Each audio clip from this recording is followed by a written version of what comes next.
Hi guys, welcome back to drama hubs. നമ്മൾ ഇന്ന് ഈ ഡ്രാമയുടെ നെക്സ്റ്റ് പാർട്ടാണ് കാണാൻ പോകുന്നത്. കഴിഞ്ഞ പാർട്ടുകളൊക്കെ കാണാത്തവരാണെങ്കിൽ അത് കണ്ടതിന് ശേഷം തുടർന്ന് കാണാനായിട്ട് ശ്രമിക്കുക. എന്നാലാണ് മുന്നോട്ട് പോകുമ്പോൾ കഥയൊക്കെ ക്ലിയർ ആയിട്ട് മനസ്സിലാകും. നമ്മുടെ ചാനൽ ഇതുവരെ സബ്സ്ക്രൈബ് ചെയ്യാതെ കാണുന്നവരുണ്ടെങ്കിൽ നമ്മൾ സബ്സ്ക്രൈബ് ചെയ്ത് സപ്പോർട്ട് ചെയ്യാനായിട്ട് താല്പര്യമുണ്ടെങ്കിൽ സബ്സ്ക്രൈബ് ചെയ്യുക. അടുത്തുള്ള ചെറിയ ബെല്ലൈക്കണും കൂടി എനേബിൾ ചെയ്ത് വെച്ചേക്കാം. എന്നാൽ മാത്രമേ ഞങ്ങൾ ഇനി അപ്ലോഡ് ചെയ്യുന്ന ഓരോ വീഡിയോസും നിങ്ങളുടെ ഫോണിലേക്ക് നോട്ടിഫിക്കേഷൻ ആയിട്ട് കിട്ടും. ഇപ്പോൾ നമുക്ക് നേരെ തന്നെ വീഡിയോയിലേക്ക് പോകാം. കട്ട് ചെയ്താല് ഹീറോയിൻ ലിന്നുമായിട്ട് വീഡിയോ കോൾ ചെയ്ത് സംസാരിക്കുമായിരിക്കും. അവള് കളിക്കാൻ പോകുന്ന മാച്ച് ഹീറോയിന്റെ ഫ്രണ്ടിന്റെ കൂടിയാണ് അടുത്തത്. സോ അത് ആലോചിക്കുമ്പോൾ അവൾക്ക് വിഷമാകുന്നുണ്ടെന്ന് പറഞ്ഞതും ഇതിലെന്താ ഉള്ളത്, ഇത് ജസ്റ്റ് ഒരു ഗെയിം മാത്രമാണ്, ഗെയിമിലാണ് നിങ്ങൾ എതിരികള്, അത് കഴിഞ്ഞാല് നിങ്ങൾ ഫ്രണ്ട്സ് തന്നെയല്ലേ എന്ന് അവൻ ചോദിക്കും. ഇല്ല ലിൻ, അവളുടെ വീട്ടില് ചില കഷ്ടങ്ങളൊക്കെ ഉണ്ട്, അവൾക്ക് അസുഖം മാറി ഇപ്പോഴാണ് തിരികെ കളിക്കാൻ വന്നിരിക്കുന്നത് എന്ന് പറഞ്ഞതും ഇത് ജസ്റ്റ് ഗെയിം മാത്രമാണ്, ഇതിൽ ജയിക്കുന്നതും തോക്കുന്നതും ഒരാളുടെ കഴിവനുസരിച്ചിരിക്കും, നീ ടെൻഷൻ അടിക്കാതെ ചെന്ന് നിന്റെ ഗെയിം കളിക്കെന്ന് പറഞ്ഞ് ലിന്നും പറഞ്ഞു വിടും. ഹീറോയിനും നെക്സ്റ്റ് ഡേ തന്നെ ഗെയിം കളിക്കാനായിട്ട് റെഡി ആയിട്ട് വന്നിരിക്കുന്നുണ്ട്. അവളുടെ ഫ്രണ്ട് അപ്പൊ വരുന്നുണ്ട്. എടി, നമ്മൾ രണ്ടുപേരാണെന്ന് മാച്ചിൽ കളിക്കാൻ പോകുന്നത്, നീ എന്റെ ഓപ്പണന്റ് ആയിട്ട് വരുമെന്ന് ഞാൻ തീരെ പ്രതീക്ഷിച്ചില്ലെന്ന് അവള് സംസാരിക്കാൻ തുടങ്ങി. അപ്പൊ അവിടേക്ക് ലിന്നിന്റെ ജൂനിയർ പയ്യനുണ്ടല്ലോ, അവൻ വരുന്നുണ്ട്. അവൻ ഈ ഗെയിമോട് കൂടി റിട്ടയർഡ് ചെയ്യാൻ പോകുവാണത്രേ. സോ ഇന്നത്തെ മാച്ച് കലക്കണമെന്ന് പറഞ്ഞ് ഓൾ ദ ബെസ്റ്റ് ഒക്കെ കൊടുത്തിട്ട് ഗെയിമിന് വേണ്ടി റെഡി ആയിക്കൊണ്ടിരിക്കുവാണ്. അപ്പൊ ആരോ ഒരു ഇമ്പോർട്ടന്റ് ഗസ്റ്റ് വന്നിട്ടുണ്ടെന്ന് അനൗൺസ് ചെയ്ത് പറയുന്നുണ്ട്. നോക്കിയാല് കാണികളുടെ കൂടെ നമ്മുടെ ലിന്ന് വന്നിരിക്കുവാണ്. അവനെ കണ്ടത് ഹീറോയിന് ഷോക്ക് ആകുന്നുണ്ട്, കൂടെ പറഞ്ഞറിയിക്കാൻ പറ്റാത്ത സന്തോഷവും ആകുന്നുണ്ട്.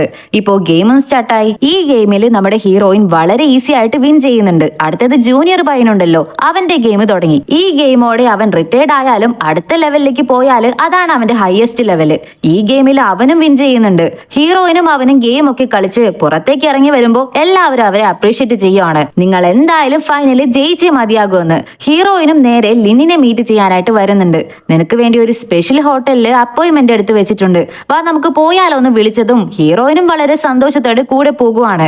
ജൂനിയർ പയ്യനുണ്ടല്ലോ, അവനെയും കൂടെ കൂട്ടുന്നുണ്ട്. ഇവരുടെ രണ്ടുപേരുടെയും റൊമാൻസ് കണ്ട് എന്തിനാണ് നമ്മളെ വെറുതെ വിളിച്ചുകൊണ്ട് വന്ന എന്ന പോലെ അവൻ എഴുന്നേറ്റ് മാറിപ്പോകും. അപ്പോ ഹീറോയിൻ ചോദിക്കും, ഈ ഹോട്ടലിലല്ലേ നമ്മൾ ഫസ്റ്റ് ടൈം മീറ്റ് ചെയ്തതെന്ന്, ആ മൊമെന്റ്സ് ഒക്കെ നിനക്ക് ഇപ്പോഴും ഓർമ്മയുണ്ടോ എന്ന് ചോദിച്ചാല് ഉണ്ട്, നോക്ക് നീ ജനലിന്റെ അടുത്ത് നിന്ന് എന്തോ കണ്ണാടിയിൽ വരയ്ക്കുമായിരുന്നു, ഞാൻ നിന്നെ വെളിയിൽ നിന്ന് കണ്ടു, ഞാൻ എന്ത് ചെയ്തോണ്ടാ നിന്നത്, ഞാൻ ആരോടാ സംസാരിച്ചുകൊണ്ടിരുന്നേന്ന് ഹീറോയിൻ ചോദിക്കും. ഹീറോ അവളെ എങ്ങനെയാണോ കണ്ണാടിയിൽ വരച്ചുകൊണ്ട് ഫോണിൽ സംസാരിച്ചുകൊണ്ടിരുന്നേ അതേപോലെ ക്യൂട്ടായിട്ട് ആക്ട് ചെയ്തൊക്കെ കാണിച്ചു കൊടുക്കുന്നുണ്ട്. എന്തോ നീ പ്രശ്നത്തിലാണെന്ന് തോന്നി, അപ്പോഴാണ് നിങ്ങളുടെ റൂമിന്റെ പ്രശ്നം ഞാൻ അറിഞ്ഞത്, അപ്പോഴേ അടുത്ത് വന്ന് ഞാനുണ്ട്, എല്ലാം ശരിയാകും, പേടിക്കേ വേണ്ട എന്ന് പറയണമെന്നുണ്ടായിരുന്നു. ഇത് കേട്ട് ഹീറോയിനും നല്ല കാര്യം ഫസ്റ്റ് മീറ്റിൽ അങ്ങനെയൊന്നും പറയാതിരുന്നത്, ഞാൻ പേടിച്ചോടിയേനെന്ന് അവളും ചിരിച്ചുകൊണ്ട് പറയും.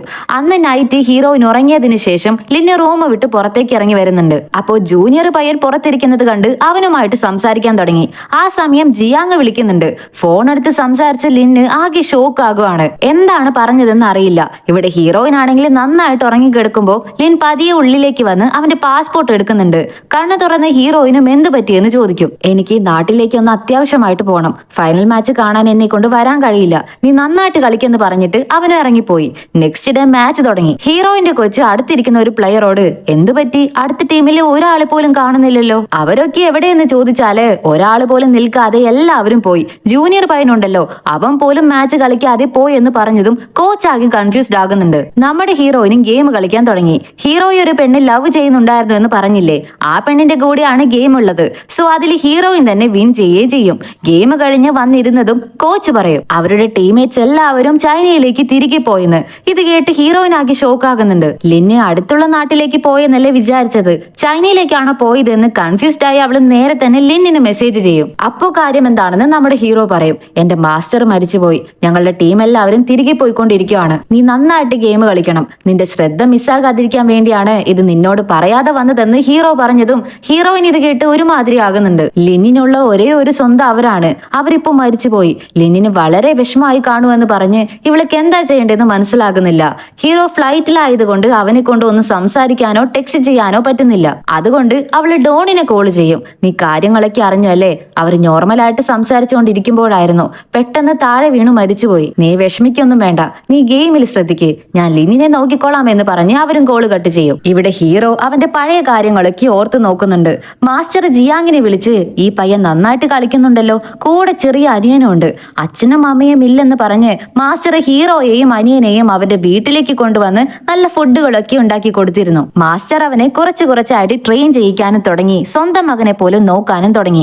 അതിനുശേഷം ലിന് അവന്റെ ബ്രദറിനെ ദത്ത് കൊടുക്കാമെന്ന് തീരുമാനിച്ചെന്ന് അറിഞ്ഞതും മാസ്റ്റർ അവനെ വഴക്ക് പറയുന്നുണ്ട്. ഞാൻ നോക്കുമായിരുന്നല്ലോ, നിന്നെയും മറ്റുള്ളവരേക്ക് നോക്കുന്ന പോലെ എന്റെ കുട്ടിയായിട്ട് ഞാൻ നോക്കുമായിരുന്നില്ലേ എന്ന് പറഞ്ഞ് അവനെ വഴക്ക് പറഞ്ഞതും ഇതെല്ലാം ഓർത്ത് ഇങ്ങനൊരു മനുഷ്യനെ ഇനി കിട്ടുമോ എന്ന് പറഞ്ഞ് പൊട്ടിക്കരയാൻ തുടങ്ങി. നമ്മുടെ ഹീറോയ്ക്ക് അത് താങ്ങാനേ കഴിയുന്നില്ല. അതേസമയം ഇവിടെ ഹീറോയിന്റെ വീട്ടില് അവളുടെ അമ്മ മാസ്റ്ററെ കാണാൻ പോകാൻ റെഡി ആയിട്ട് ഇറങ്ങുമായിരിക്കും. മാസ്റ്ററുടെ വീട്ടില് അവരുടെ വൈഫും മകളും എല്ലാവരും കരഞ്ഞുകൊണ്ട് അവരെ കാത്തിരിക്കുമായിരിക്കും. ഹീറോയിന്റെ അമ്മ വന്ന് വിഷമിക്കാതെ അവരുടെ ആത്മാവിന് നല്ല ശാന്തി കിട്ടുമെന്ന് പറഞ്ഞ് ആശ്വസിപ്പിക്കാനും തുടങ്ങി. അപ്പോഴാണ് ലിന് കാറിൽ നിന്ന് ഇറങ്ങി വരുന്നത്. ലിന് കരഞ്ഞുകൊണ്ട് നിൽക്കുന്നത് കണ്ട് ഹീറോയിന്റെ അമ്മ പറയും, നീ വിഷമിക്കേണ്ട മോനെ, എല്ലാം ശരിയാകുമെന്ന് പറഞ്ഞിട്ട് അവർ ഉള്ളിലേക്ക് പോകും. അകത്തേക്ക് വന്ന ലിന്നും മാസ്റ്ററുടെ വൈഫിനെ കെട്ടിപ്പിടിച്ച് കരയാൻ തുടങ്ങി. എന്താ അമ്മയെ പറ്റിയതെന്ന് ചോദിച്ച്, നീ ചെന്ന് അവരുടെ അടുത്ത് നിന്ന് അനുഗ്രഹം വാങ്ങി വാ എന്ന് പറഞ്ഞ് അമ്മയും അവനെ പറഞ്ഞയക്കുകയാണ്. ലിന്നെ അവരുടെ അടുത്തേക്ക് വന്നവൻ പെട്ടെന്ന് വളരെ ഇമോഷണലായി നിലത്ത് വീണ് പൊട്ടിക്കരയാൻ തുടങ്ങി. കൂടെ നിൽക്കുന്ന മൊത്ത ആളുകളും കരയാൻ തുടങ്ങിയിട്ടുണ്ടായിരുന്നു.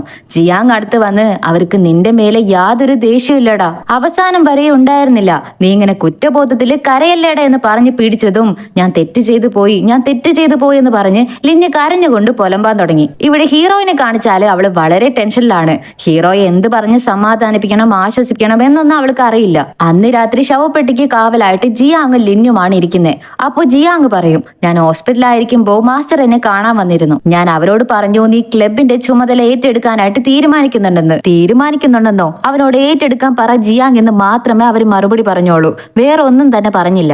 അവസാനം വരെ അവർക്ക് നിന്നോട് അളവിലധികം സ്നേഹവും പ്രതീക്ഷയൊക്കെ ഉണ്ടായിരുന്നു, അത് നീ മറക്കരുതെന്ന് പറഞ്ഞതും എനിക്ക് എന്താ പേടിയെന്ന് ജിയാങ്ങിന് അറിയോ. നിങ്ങൾ എല്ലാവരെയും ഞാൻ താഴേക്ക് കൊണ്ടുപോകുവോ, നിങ്ങൾ എല്ലാവരെയും എന്റെ മേലെ വെച്ചിരിക്കുന്ന വിശ്വാസം എനിക്ക് കാക്കാൻ പറ്റുമോ എന്നാണ് എനിക്ക് പേടിയെന്ന് പറഞ്ഞതും അതോർത്ത് നീ പേടിക്കേ വേണ്ട, അവര് മാത്രമല്ല ഞാനും എല്ലാവരും നിന്റെ മേലെ നിറയെ വിശ്വാസം വെക്കുന്നുണ്ട്, അത് കാക്കാനും നിന്നെ കൊണ്ട് പറ്റുമെന്ന് പറയും. കട്ട് ചെയ്താല് ഹീറോയിൻ ഫൈനൽ മാച്ചിന് റെഡി ആയിക്കൊണ്ടിരിക്കുകയാണ്. ഹീറോയിന്റെ മാസ്റ്റർ നമുക്ക് വലിയ മാസ്റ്ററെ കാണാൻ പോകണം, ഈ ഗെയിം കഴിഞ്ഞതും എല്ലാവരും പോകാൻ റെഡി ആയിക്കോന്ന് പറഞ്ഞതും ശരി ഓക്കെ എന്ന് പറഞ്ഞിട്ട് ഹീറോയിനും ഗെയിം സ്റ്റാർട്ട് ചെയ്തു. ഫസ്റ്റ് ഒരു സീനിയർ ചേച്ചിയുടെ കൂടെ ഇവള് കളിച്ചില്ലേ, അന്ന് അവൾക്ക് സെക്കൻഡ് പ്ലേസ് ആണ് കിട്ടിയത്. അവരുടെ കൂടെയാണ് ഇപ്പോ മാച്ച് കളിക്കാൻ പോകുന്നത്. ഇത്തവണ നമ്മുടെ ഹീറോയിനാണ് വിൻ ചെയ്യുന്നത്. അവൾക്ക് ലിന്നിനെ ഓർത്ത് വിഷമമുണ്ടെങ്കിലും ഈ ഗെയിമെങ്കിലും ജയിക്കാൻ പറ്റിയല്ലോ എന്ന് ഓർത്ത് ചെറിയൊരു ആശ്വാസം തോന്നുന്നുണ്ട്. ഗെയിം കഴിഞ്ഞതും കോച്ച് പറഞ്ഞ പോലെ എല്ലാവരും റെഡിയായി നാട്ടിലേക്ക് പോകാനായിട്ട് പുറപ്പെട്ടു കഴിഞ്ഞു. അപ്പൊ ജിയാങ് മെസ്സേജ് അയക്കുന്നുണ്ട്, അവൻ ക്ലബ് ഏറ്റ് നടത്താമെന്ന് സമ്മതിച്ചു കഴിഞ്ഞു, ഞാൻ അവനെ കൂട്ടിക്കൊണ്ട് ക്ലബിലേക്ക് പോയിക്കൊണ്ടിരിക്കുകയാണെന്ന്. ഹീറോയിൻ ഇത് കണ്ടതും ഷോക്ക് ആകുന്നുണ്ട്, വളരെ വിഷമാകുന്നുണ്ട്, അതിൽ കൂടുതൽ സന്തോഷമാകുന്നുണ്ട്. അതിനുള്ളിലെ ജിയാങ് ലിന്നിനെ കൂട്ടി ഇവരുടെ പഴയ ക്ലബിലേക്ക് വന്നിറങ്ങുവാണ്. നിനക്കറിയോ, ചെറിയ വയസ്സിൽ നമ്മുടെ കാല് പതിയാത്ത ഒരു ഏരിയ പോലും ഇവിടെ ഇല്ലെന്ന് പറഞ്ഞ് അവൻ അകത്തേക്ക് കൂട്ടിക്കൊണ്ടു പോകും. അകത്ത് വന്ന് ഓരോന്ന് കണ്ടതും ഇവൻ വളരെ ഇമോഷണൽ ആകുന്നുണ്ട്.